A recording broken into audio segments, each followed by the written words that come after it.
मेरा नाम करण है। मैं एक बहुत ही गरीब परिवार में पैदा हुआ था।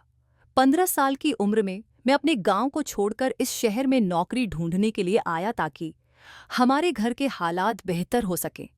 मैंने कई सालों तक ढाबे पर काम किया और फिर मुझे एक बड़े बंगले में नौकरी मिल गई। इस बंगले में जहां मैं काम करता था, एक पति पत्नी रहते थे। उनकी शादी को 8 साल हो चुके थे, लेकिन उनके कोई बच्चे नहीं थे।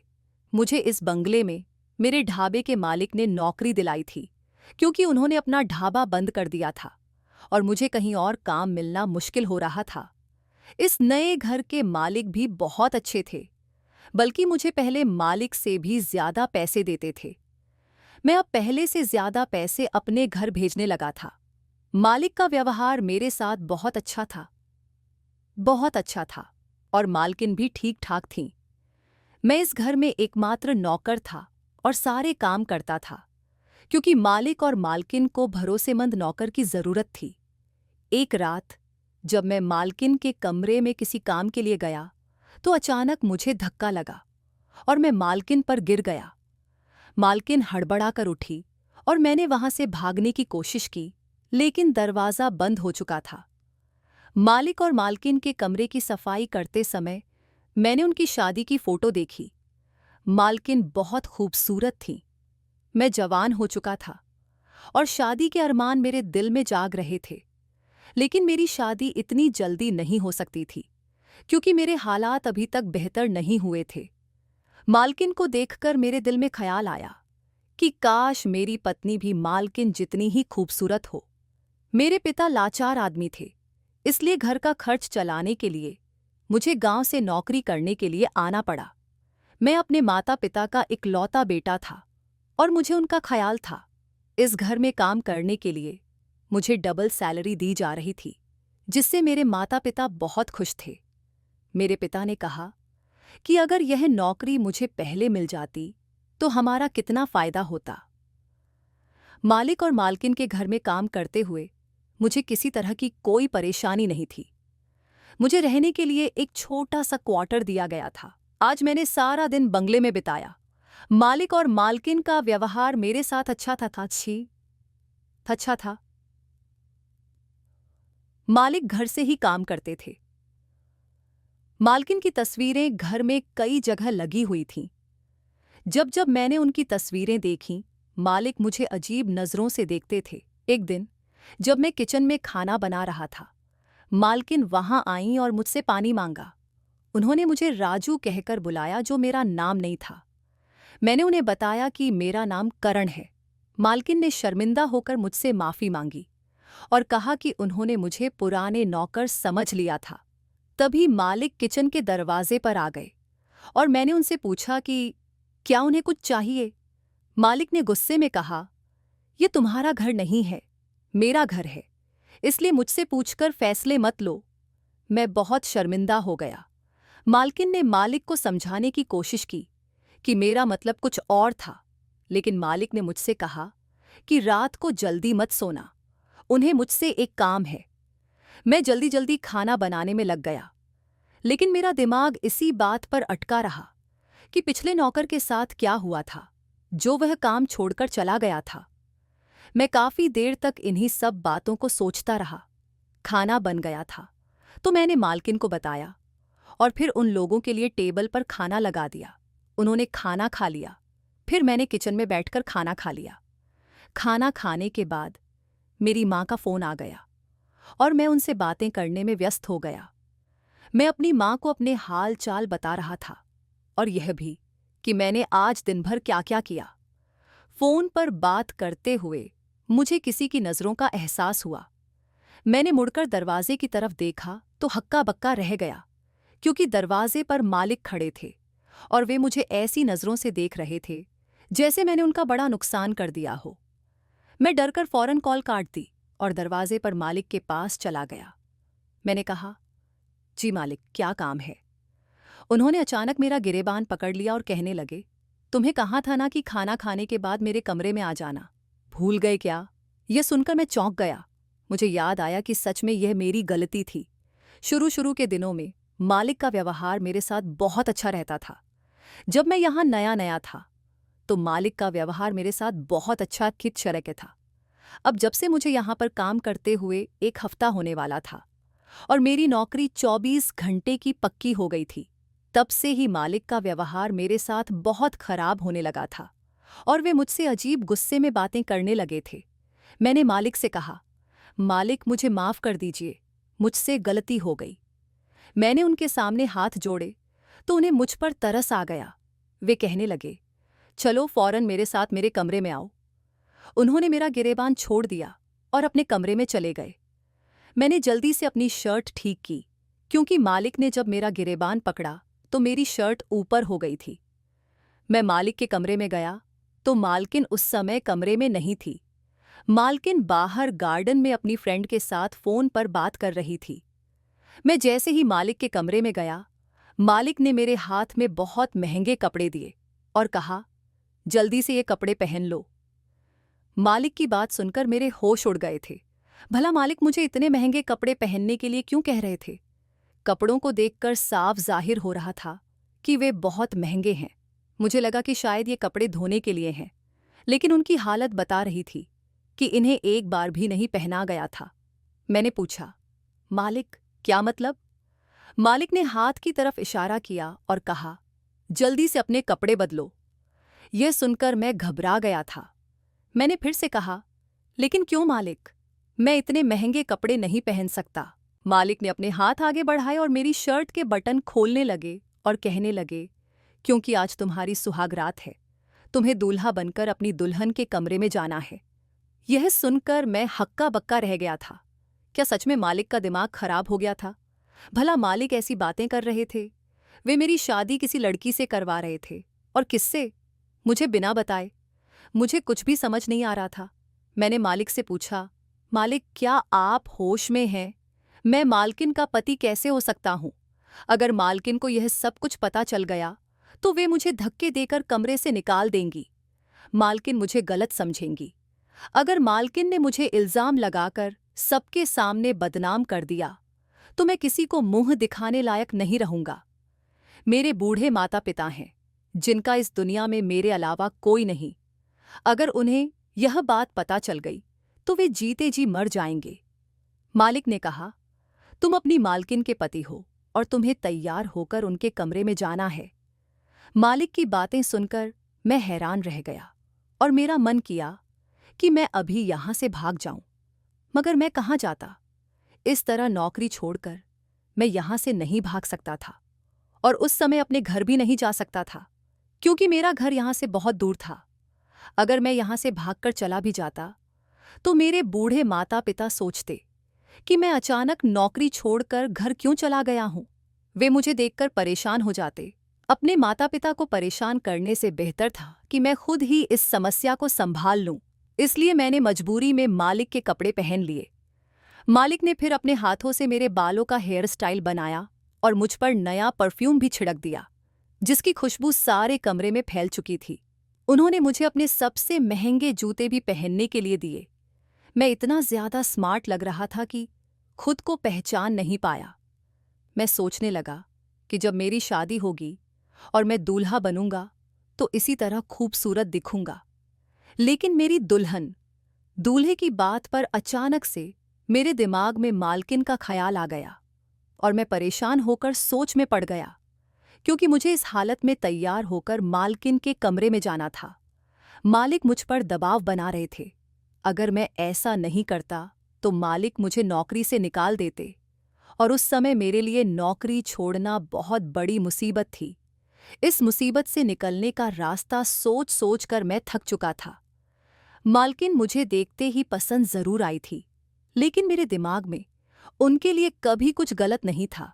यह मेरे मालिक का हुक्म था, जिसे अगर मैं नहीं मानता तो मुझे नौकरी से हाथ धोना पड़ता। नौकरी मेरे लिए बहुत जरूरी थी, इसलिए मैं ना चाहते हुए भी मालकिन का दूल्हा बनकर तैयार हो गया। जब मैं तैयार हो गया तो मालिक ने मेरा हाथ पकड़ा और मुझे जबरदस्ती मालकिन के कमरे तक ले गए।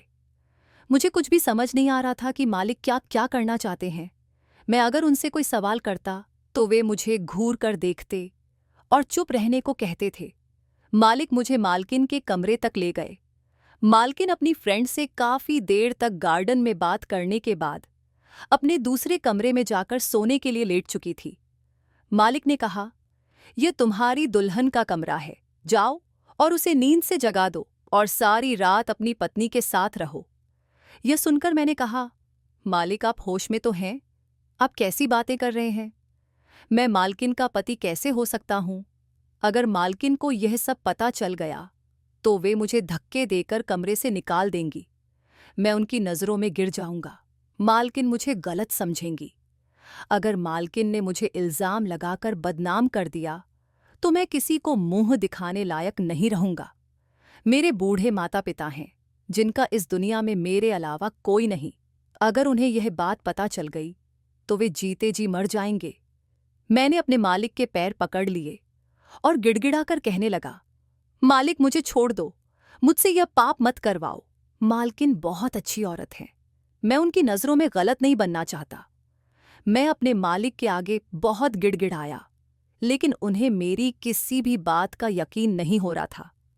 जब शुरू में मैंने यहाँ नौकरी की थी तो मालिक का अच्छा व्यवहार देखकर ही मैंने यहाँ काम करने का फैसला किया था।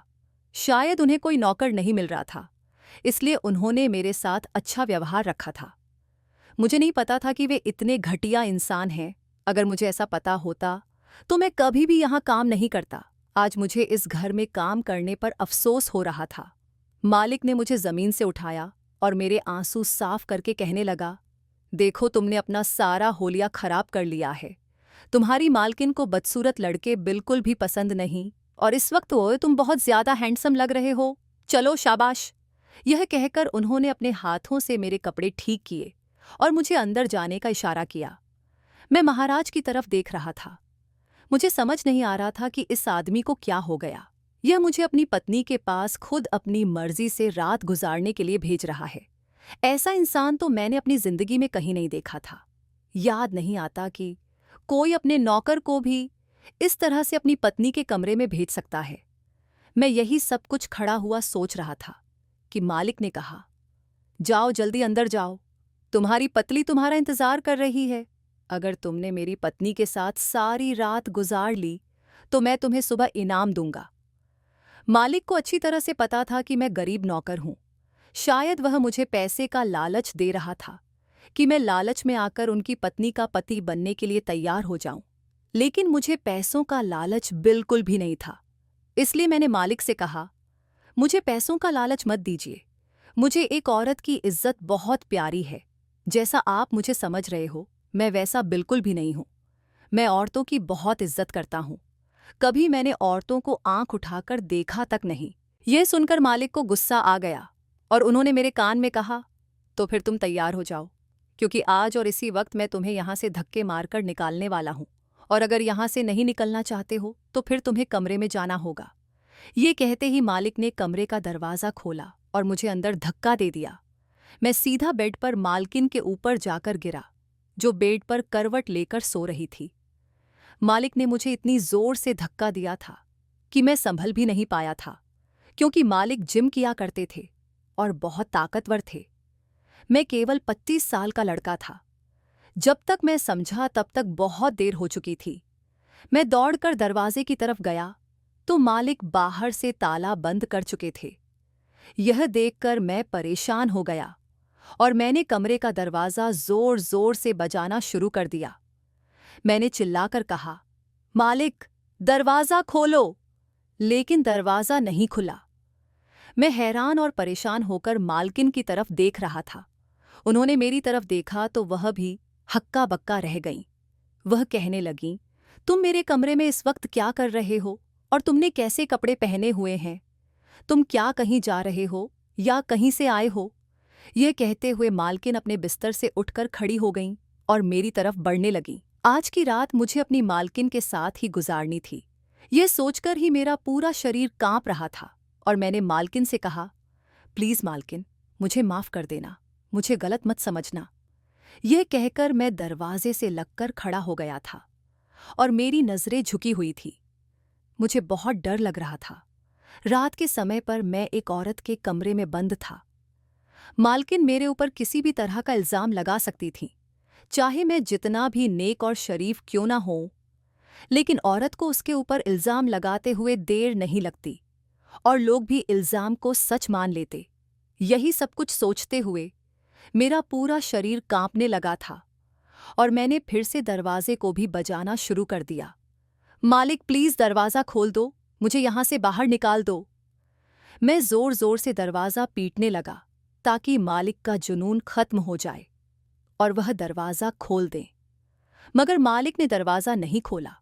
दरवाज़ा पीट पीट कर मैं थक गया था। इधर मेरे हाथ भी दुखने लगे थे। मालकिन खामोशी से एक तरफ खड़ी हुई थीं। मैंने नोटिस किया कि उनकी आंखों में आंसू थे। थोड़ी देर बाद मालकिन मेरी तरफ बढ़ीं और मैंने जल्दी से हाथ जोड़ दिए और कहा, मालकिन प्लीज़ आप मेरे करीब मत आइए, मैं आपको कुछ नहीं करूँगा। मुझे मालिक ने ज़बरदस्ती आपके कमरे में भेजा है। मैं यहाँ पर नहीं आना चाहता था। अब की बार तो मैं रोने लग गया था क्योंकि मैं नहीं चाहता था कि मालकिन मुझे गलत समझें। मैंने अपने चेहरे को अपने हाथों में छुपा लिया था। मैं इस कमरे से बाहर जाना चाहता था किसी भी तरह से, इसलिए मालकिन से कह रहा था कि वह मुझे इस कमरे से निकाल दें। मैं यहाँ पर अपनी मर्जी से नहीं आया हूँ, मुझे आपके पति ने इस कमरे में भेजा है। मालकिन ने कहा, मुझे पता है तुम इस तरह के नहीं हो। मैं बहुत शर्मिंदा हो रहा था और मालकिन से कह रहा था, प्लीज़ मुझ पर कोई इल्ज़ाम मत लगाना। मालकिन मेरे करीब आईं और उन्होंने मुझे तसल्ली दी। कहने लगीं, डरो मत। मालकिन मेरे करीब आ गई थी, लेकिन मुझे समझ नहीं आ रहा था कि मैं क्या करूं।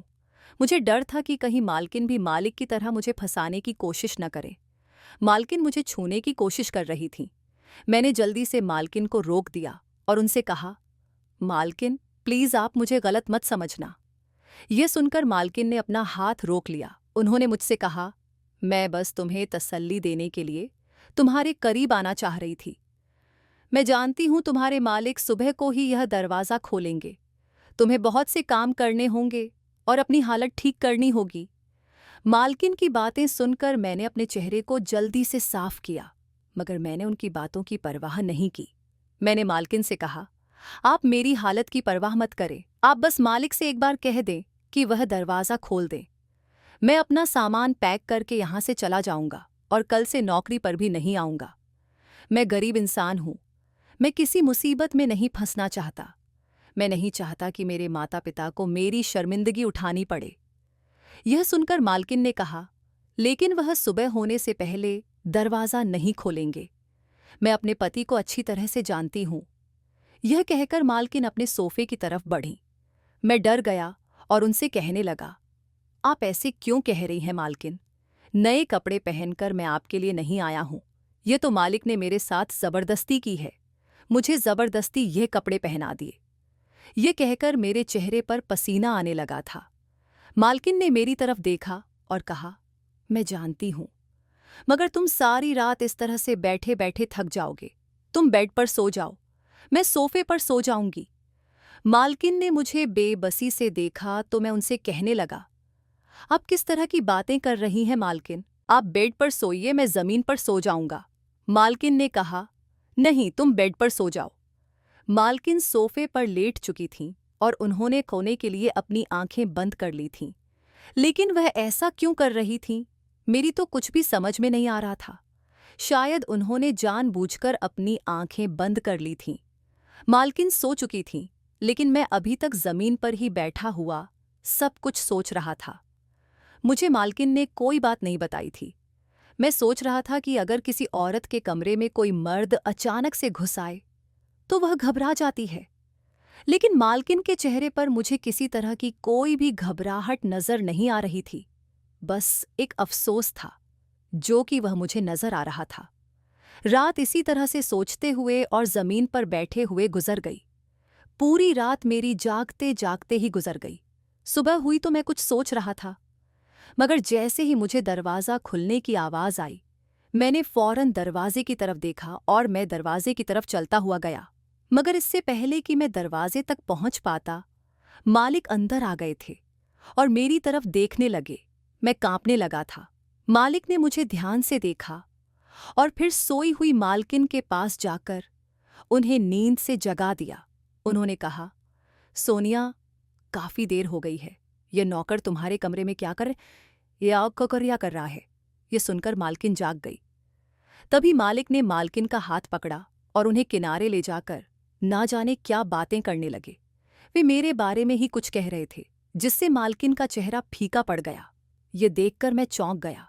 अब मैं आज़ाद था, इसलिए जल्दी से बाहर जाने लगा। तभी मालिक ने मुझसे कहा, ठहरो, ये नए कपड़े उतार दो, मुझे कुछ चेक करना है, और जल्दी से मालकिन का नाश्ता बनाकर लाओ।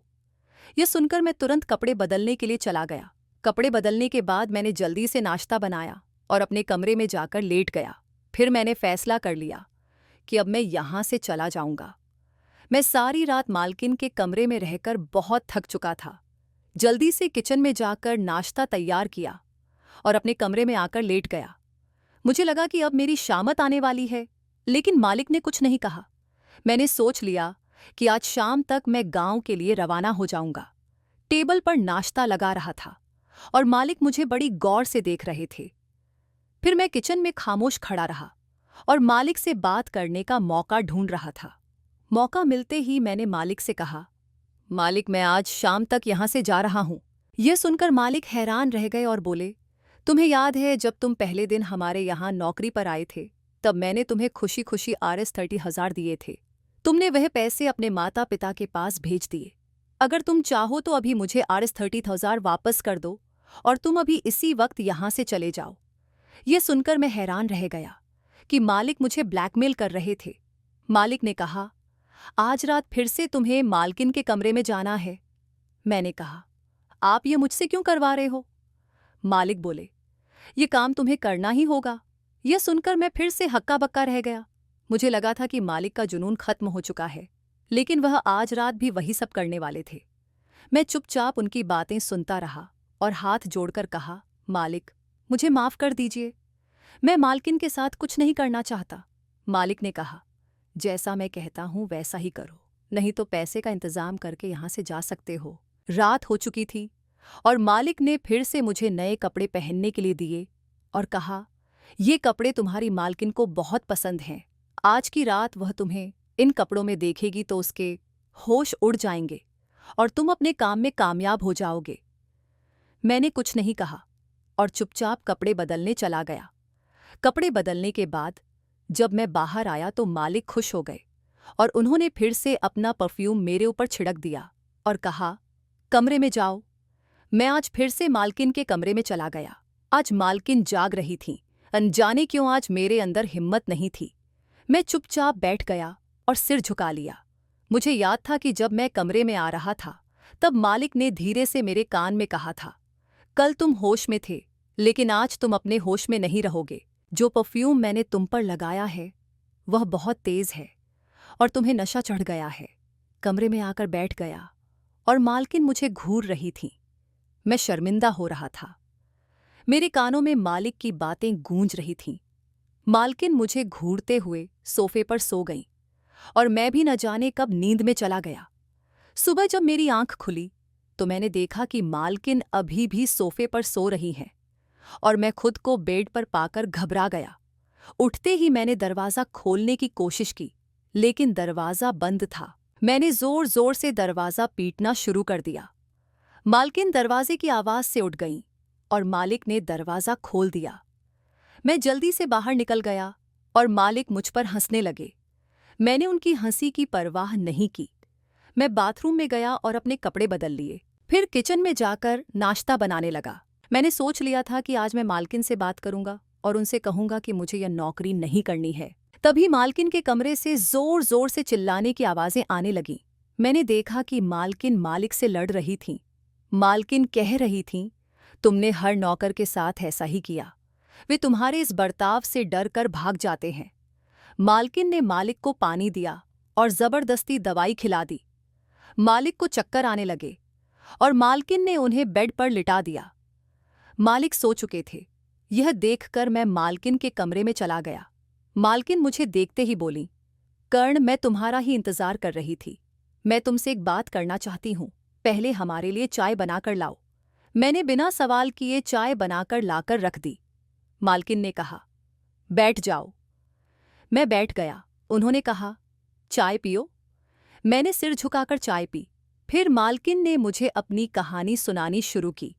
मालकिन ने कहा, तुम सोच रहे होगे कि यह कैसा आदमी है जो अपनी पत्नी को नौकर के हवाले करना चाहता है। यह आदमी मेरा पति जरूर है, लेकिन 2 साल पहले उनके एक्सीडेंट के बाद उनकी याददाश्त चली गई थी। मेरे पति मुझसे बहुत प्यार करते थे और मुझ पर शक भी करते थे। एक्सीडेंट के बाद जब उन्हें होश आया तो पागलपन की हालत में भी मुझ पर शक करने लगे।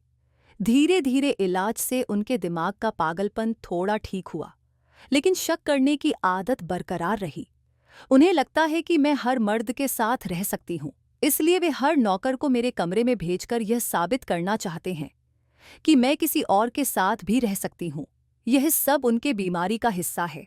वैसे वे बहुत अच्छे इंसान हैं, बस उनके शक ने उन्हें बीमार बना दिया है। मालकिन की बातें सुनकर मैं हैरान रह गया। मेरे मालिक दिमागी तौर पर बीमार थे और मैं उन्हें गलत समझ रहा था। फिर मालकिन ने कहा, तुम्हें अपने मालिक का बहुत ख्याल रखना होगा। तुम्हें दवाइयाँ टाइम पर देनी होंगी। मैं चाहती तो किसी और को नौकरी पर रख सकती थी, लेकिन शायद कोई और मेरे पति का ख्याल नहीं रख सकता।